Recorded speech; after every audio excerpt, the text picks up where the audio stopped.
Rồi dê đây. Tới luôn. Rồi mạnh.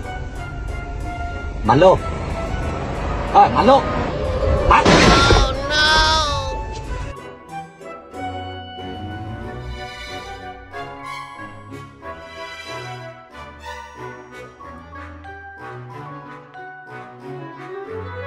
Làm ăn kiểu này thì lấy tiền đâu mà tiêu ấy chứ ạ.